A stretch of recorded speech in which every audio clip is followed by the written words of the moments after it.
اعوذ بالله من الشیطان الرجیم بسم الله الرحمن الرحیم درنو لیدونکو ګرانو زده کوونکو السلام علیکم ورحمت الله وبرکاتو الله پاک دې وکړي چې جوړ روغ د روغتیا جامې مو په تن وي نوم مې رفیع الله تخلص حبیبي کوم ټولګی مو دولسم مضمون مو کیمیا موضوع مو د الکینونو نوم ایښودل د الکینونو ایزومری جوړښتیز او فضایي ایزومرونه ګرانو زده کوونکو درنو لیدونکو موږ تاسو تیرو درسونو کې غیر مشبوه هایدروکاربونونه لوستي وو غیر مشبوه هایدروکاربونونه مو پر دوو برخو ویشلي وو یو الکینونه وو او بل الکاینونه وو د الکینونو په هکله مو په تیر درس کې بحث درلودلو چې الکینونه غیر مشبوه هایدروکاربونونه دي په خپل ترکیب کې د کاربون د دوه اتومونو ترمنځ دوه ګونې اشتراکي اړیکه درلودله د الکینونو مجموعي فورمول چې کوم وو CnH2n وو په دې شرط چې n بل لوی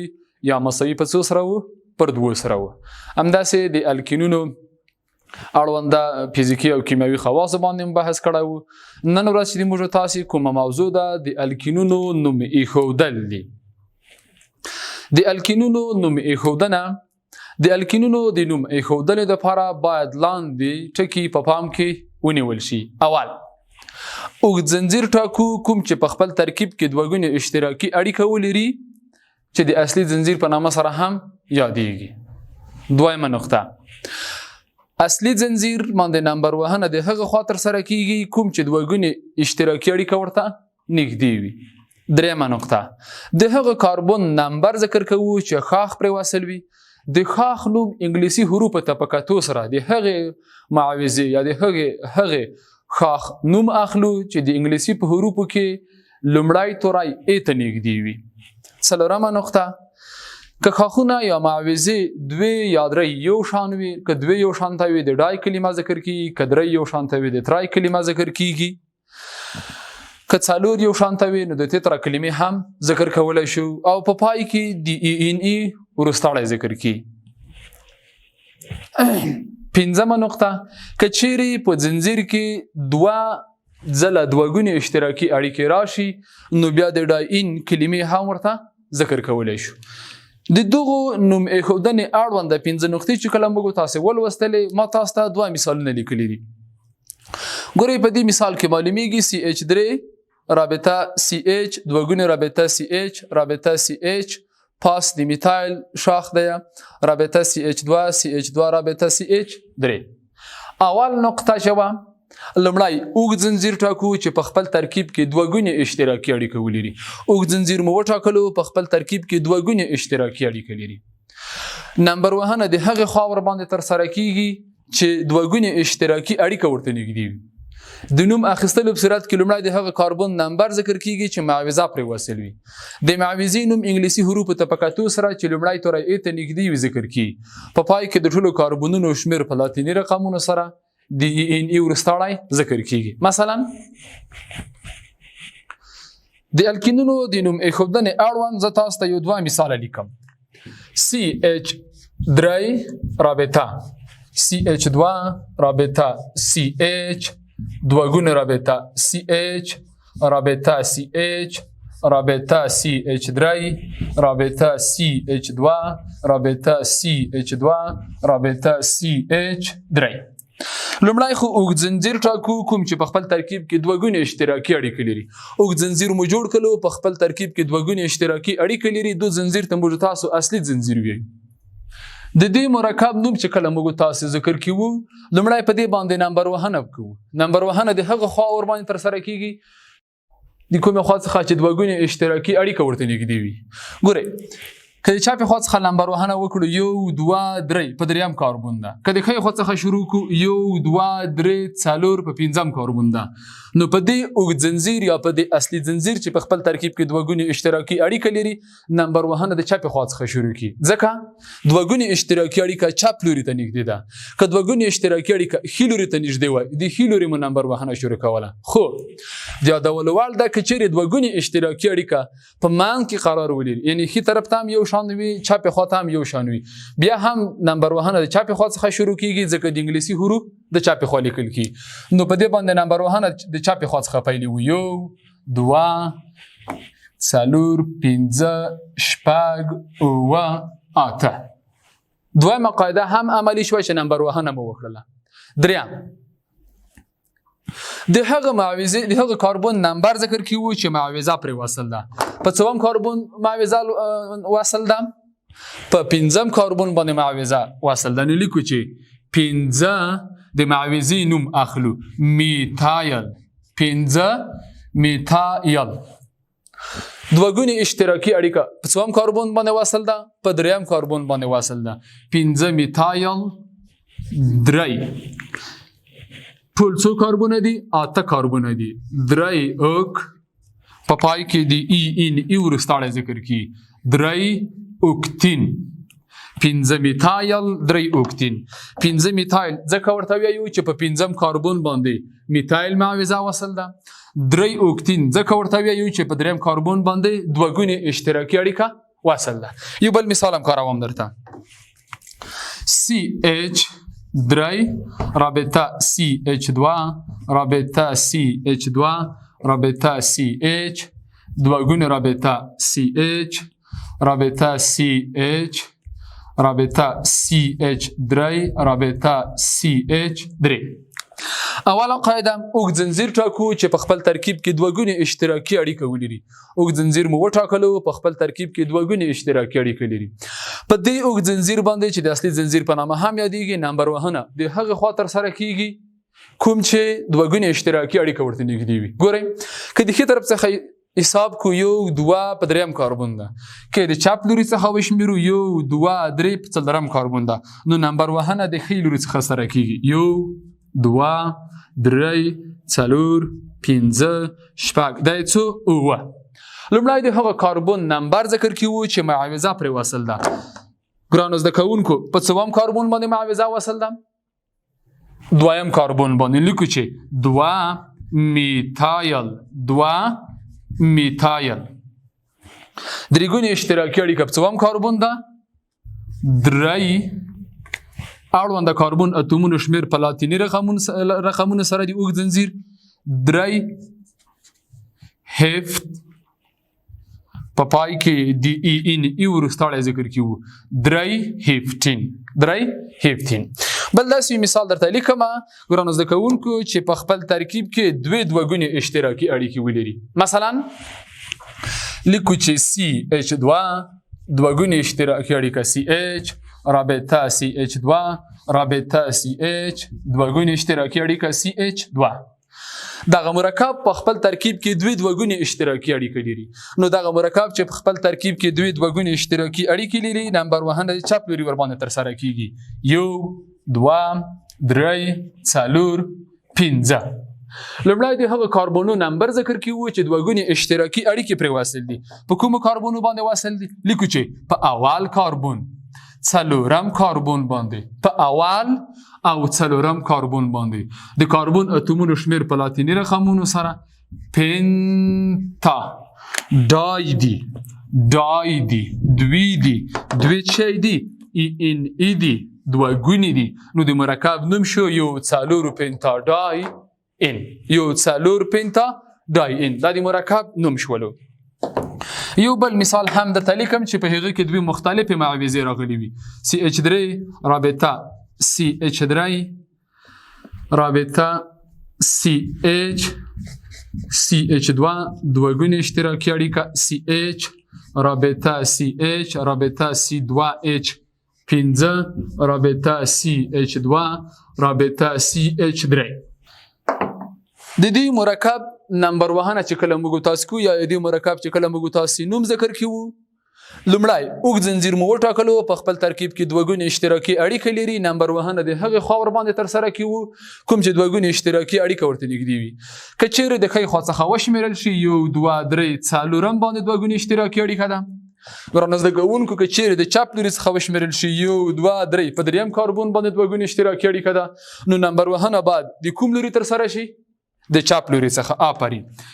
یو دوه درې پنځه. دا یې څو؟ اووه.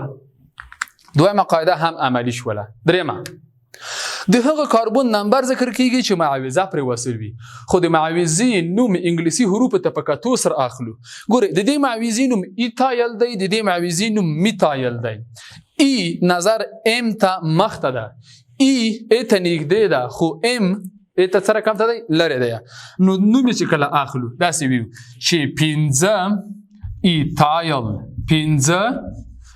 ایتایل ایتایل کلمه ځکه ذکر کې وو چې دغه معاوضې د نامه لومړی توری ای دی ای ته نږدې ده 5 ایتایل 2 میتایل 2 میتایل په دویم کاربن باندې میتایل دی دوه ګونې اشتراکي اړیکه په څوم کاربن ده په دریم کاربن ده نو لیکو چې درې اړونده کاربن اتومونو شمیر هیف په پای کې د ای ان ای ورستړی ذکر کیو 15 د مرکب نوم شولو 15 ایتایل په پنځم کاربن ایتایل وصل دی 2 میتایل په دویم کاربن میتایل وصل دی 3 15 په دریم کاربن دوه ګونې اړیکه ده 15 و کاربن دي د مرکب نوم 15 ایتایل 2 میتایل 3 15 شو دا شو د الکین کورنۍ نوم اخودنه بل موضوع چې دا ګران زده کوونکو د الکینونو ایزومیری دي د الکینونو ایزومیری الکینونه د سایکلو الکانونو سره ایزومیر دي ځکه د الکین او سایکلو الکان کورنۍ د مرکبونو مجموعي فرمولونه CnH2n وو ولې په الکین کورنۍ کې n لوی مساوي پر 2 په سایکلو الکان کورنۍ کې n مساوي په 3 یا لوی له 3 څخه وو خو بل اساسي فرق په دې کې وو چې د الکین کورنۍ مرکبونه دي زنجیر په شان وصل دي دوه ګونې اړیکې لري اما سایکلو الکانونه چې کوم وو د هغې کاربن اتومونه د حلقې په شان یا کړۍ په شان باندې وصل وو نو الکینونه د کانکور پوښتنه ده د سایکلو الکانونو سره ایزومیر دي د الکین کورنۍ مرکبونه یا اولپینونه دوه ډوله ایزومیر لري یو یې جوړښتیز ایزومیر دی بل یې فضایي ایزومیر دی جوړښتیز ایزومیر هغه ایزومیر ته ویل کیږي کوم چې په الکین کورنۍ یا په الکاین کورنۍ کې د دوه ګونې اشتراکي اړیکې یا هم درې ګونې اشتراکي اړیکې د موقعیت په تغییر سره منځته راشي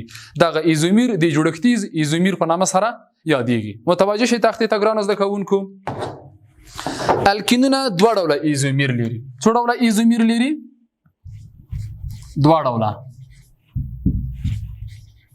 د الکینونو ایزومیرونه پر دوه ډوله دي اول یې جوړښتیز ایزومیر دی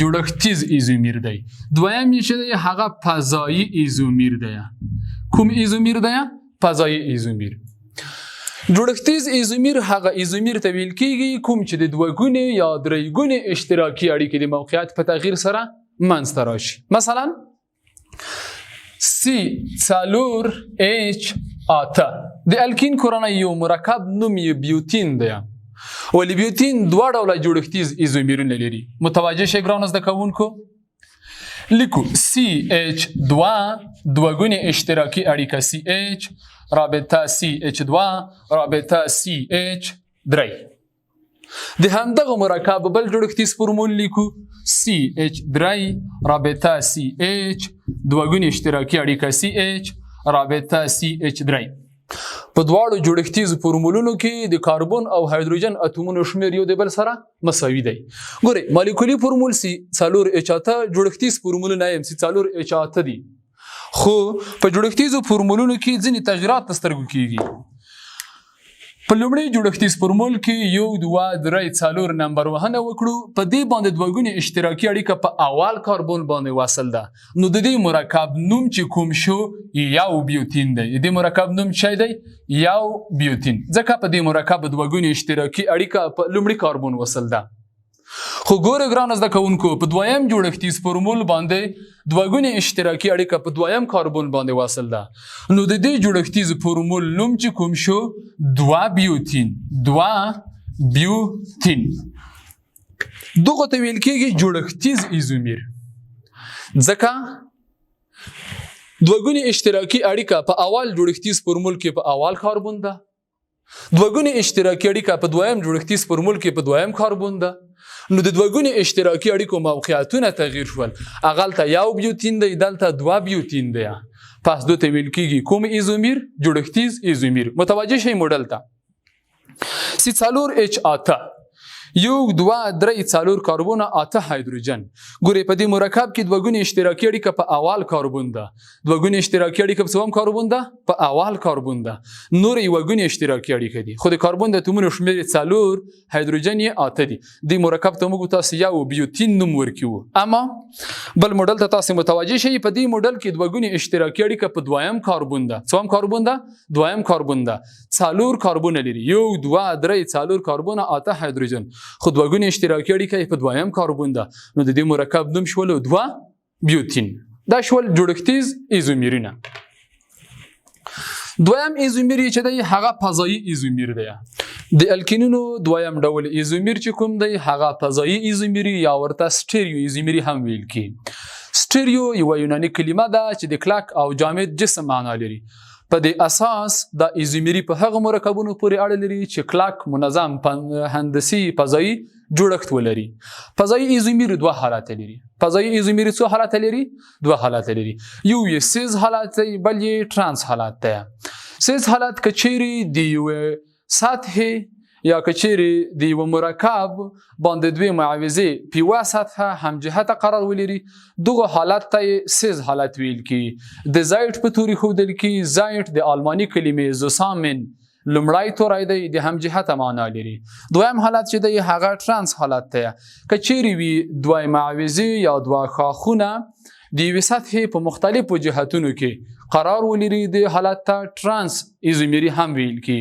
د ای په توري ښودل کیږي. ای د آلماني کلمې انټیجن لومړی توری دی چې د مخالفو جهته معنا لري. نو ګرانو زده کوونکو فضایي ایزومیری دوه حالت لري. فضایي ایزومیری څو حالت لري؟ دوه حالت لري. یو حالت چې دی هغه سیز حالت دی، بل حالت چې دی هغه ترانس حالت دی. خو ګورئ سیز حالت چې دی دا سیز حالت د زایټ په توري ښودل کیږي. کوم توري سره ښودل کیږي؟ زایټ په توري سره. ترانس حالت په کوم توري سره ښودل کیږي؟ ای په توري سره ښودل کیږي. زایټ چې کوم دی د آلماني کلمې زوسامن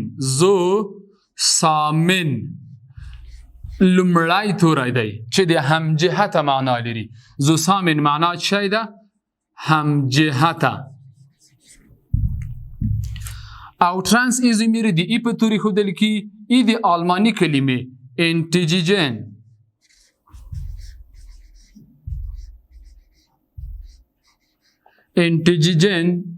لومړی توری دی چې د مخالف جهته معنا لري.